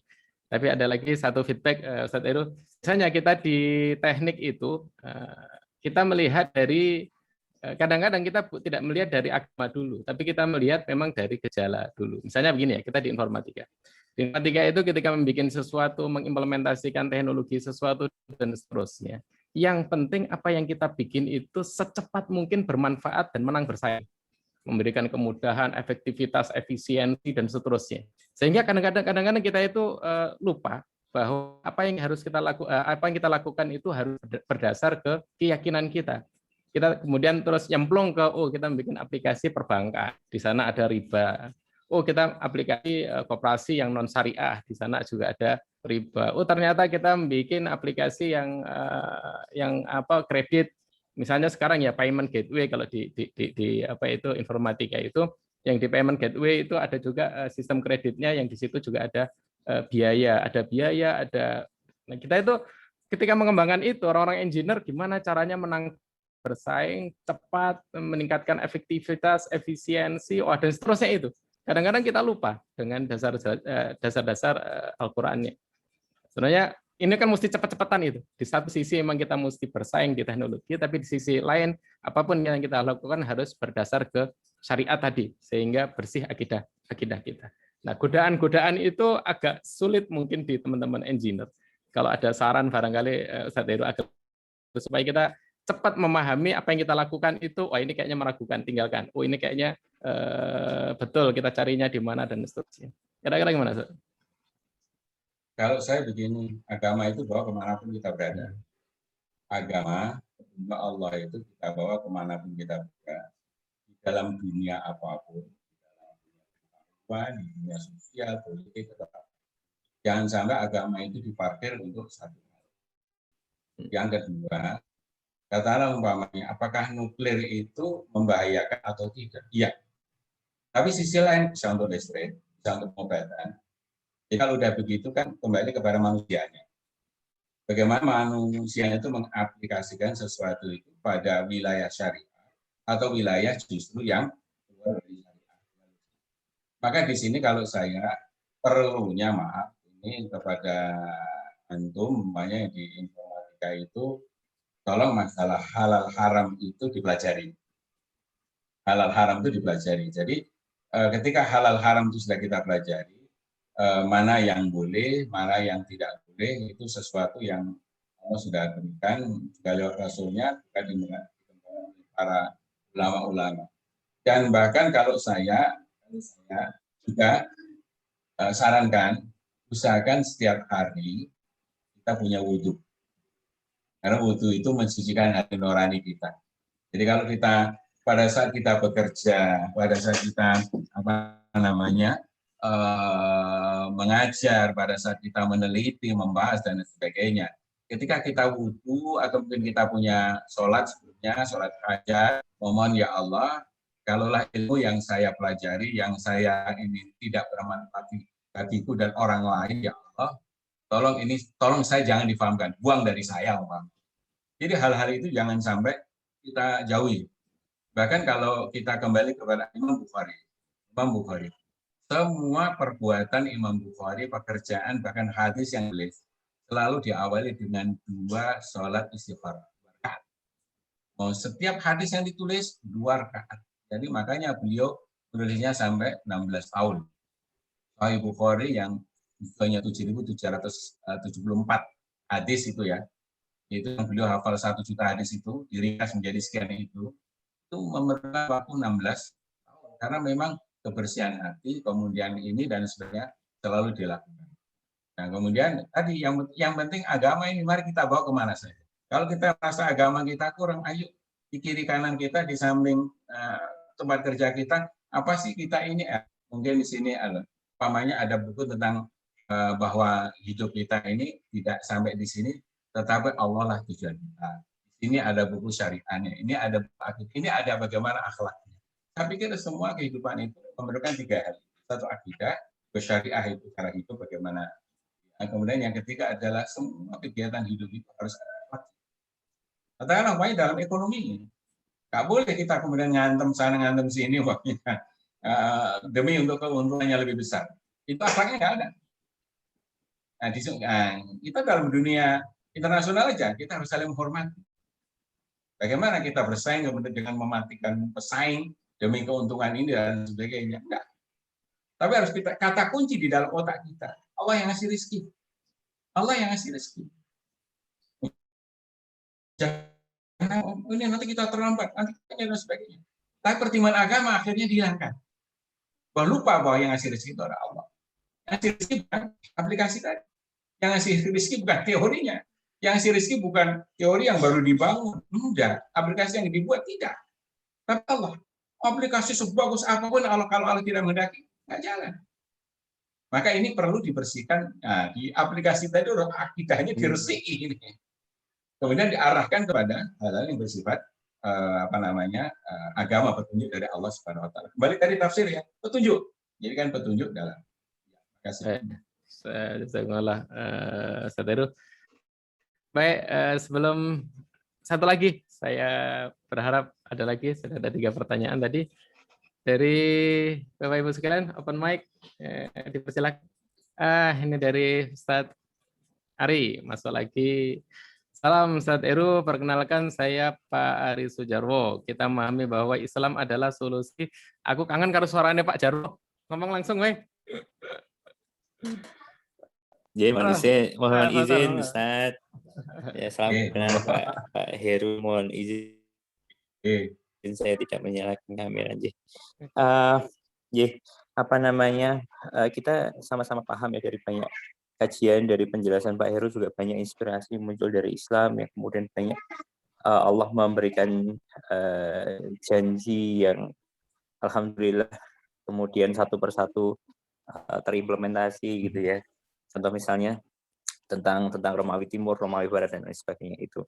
Kemudian dari sana kita juga melihat bahwa Islam itu mampu menjadi solusi dari banyak problematika yang kita alami dewasa ini gitu ya. Nah, pertanyaan saya Pak Heru, mohon izin nanti diberikan insight gitu.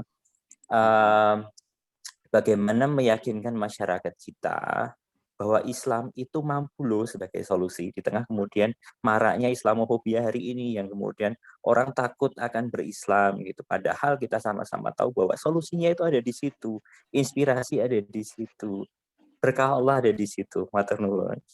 Baik. Ya. Langsung dijawab. Ya. Kalau saya mungkin solusi yang paling tepat adalah dunia pendidikan.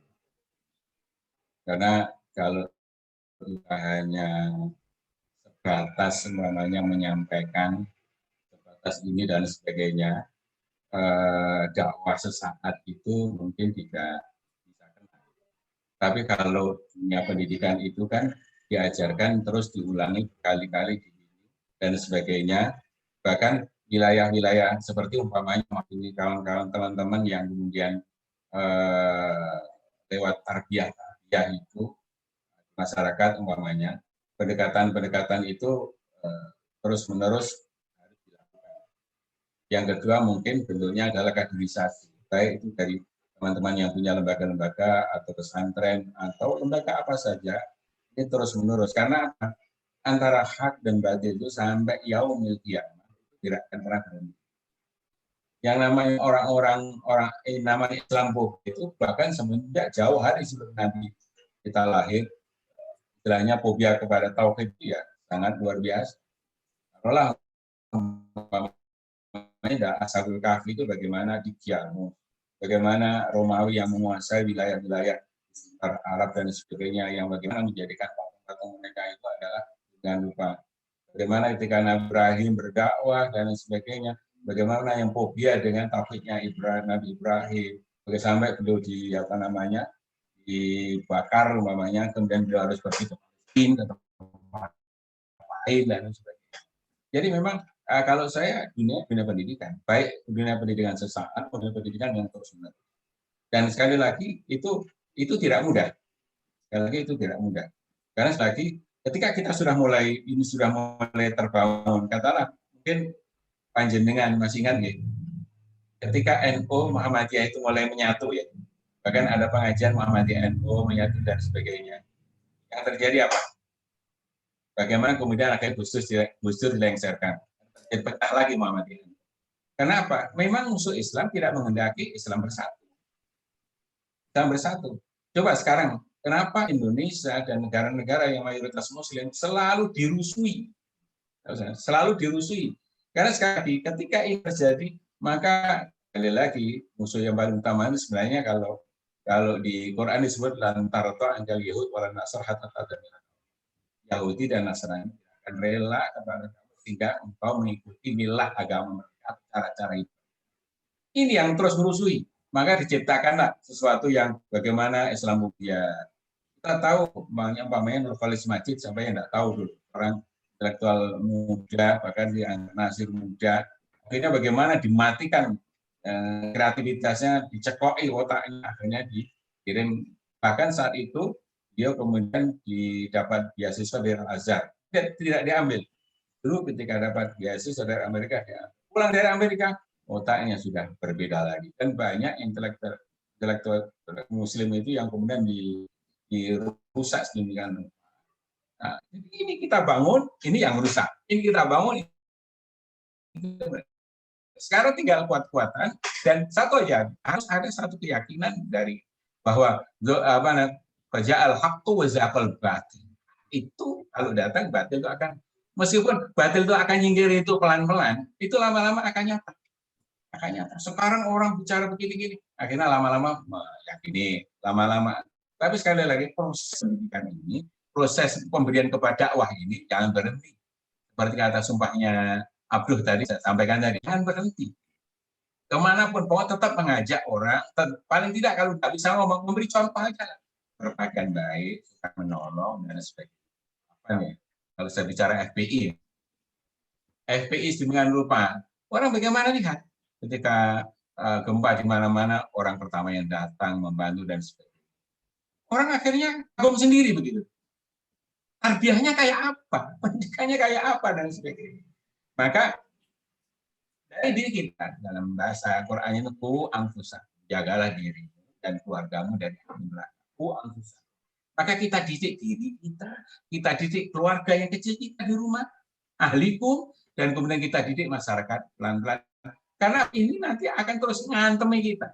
Dan ini tidak akan berhenti hatta yaumil qiyamah. Dan tidak akan berhenti karena hak dan batil terus begitu. Cuma paling kita bisa menyeimbangi atau kita bisa mengalahkan, kita bisa kadang-kadang kemudian kita harus coba oleh Allah. Kita bisa ini lagi dan seterusnya. Islam berkuasa berapa lama, Pak? Bisa sampai di Eropa, mulai dari India, Pakistan ya, di sana ada Mongolia, ada dan seterusnya, sampai kemudian Eropa, di sana ada Bani Umayyah, yang kemudian dengan perguruan tingginya Jami'ah Cordoba, lewat Abdurrahman III dan Hisham, bisa membangun intelektual yang ada di Eropa pada saat itu, yang munculnya ada Qurtubi, ada Averroes, ada macam-macam yang muncul di Eropa, dan seterusnya. Berapa lama? sekian ratus tahun. Mana Turki sampai kemudian jatuh pada tahun 1924.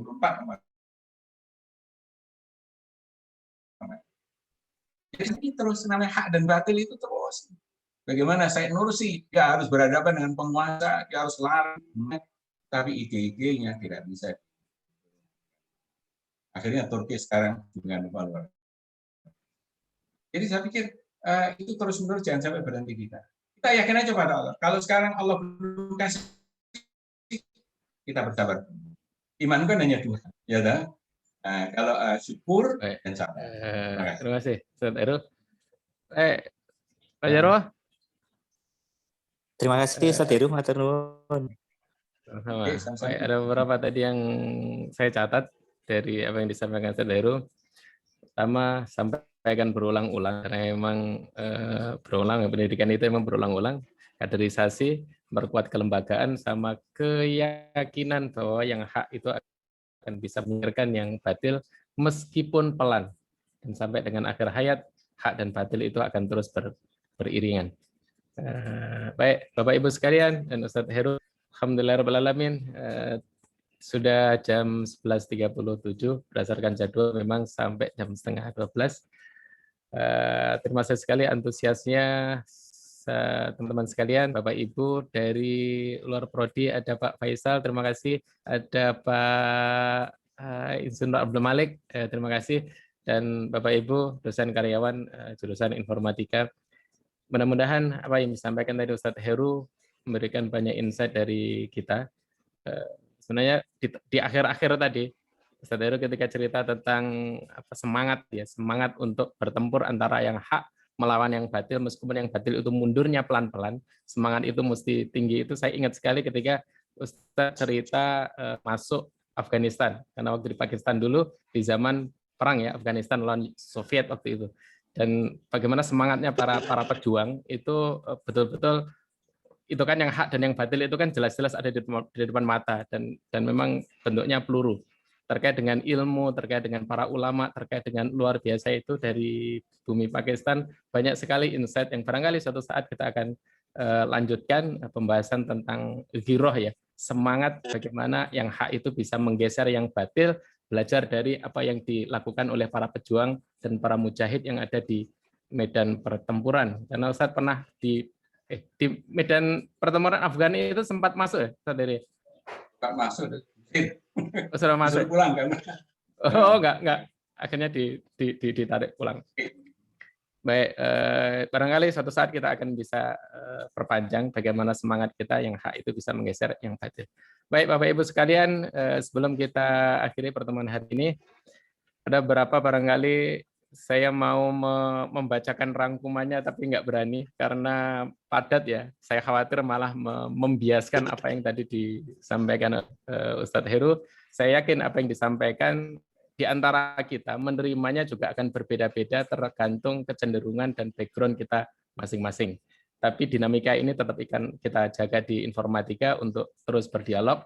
Dan satu pesan Ustadz Heru tadi, yuk kita belajar bukan saja ya, tapi juga belajar fikih agar supaya apa yang kita lakukan di engineering ini, di teknologi, semuanya berdasar agama, semuanya berdasar ketaatan, dan semuanya membersihkan keyakinan kepada Allah atau ketauhidan kita.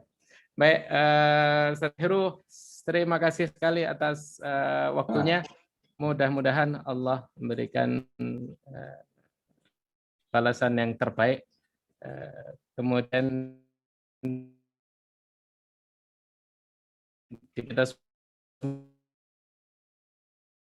kita sama khususnya di bulan ini. Berhubung waktu kita selesai, kita akhiri bersama-sama acara kajian informatika pada siang hari ini dengan hamdalah dan doa kafaratul majelis. Alhamdulillahirabbil alamin, subhanakallahumma wa bihamdika asyhadu an la ilaha illa anta astaghfiruka wa atubu ilaih. Sekali lagi syukran jazakumullah khairan Ustadz Heru dan Bapak Ibu sekalian. Dari saya kalau ada salah khilaf saya mohon maaf. Billahi taufik wal hidayah. Wassalamualaikum warahmatullahi wabarakatuh. Sampai Sama-sama.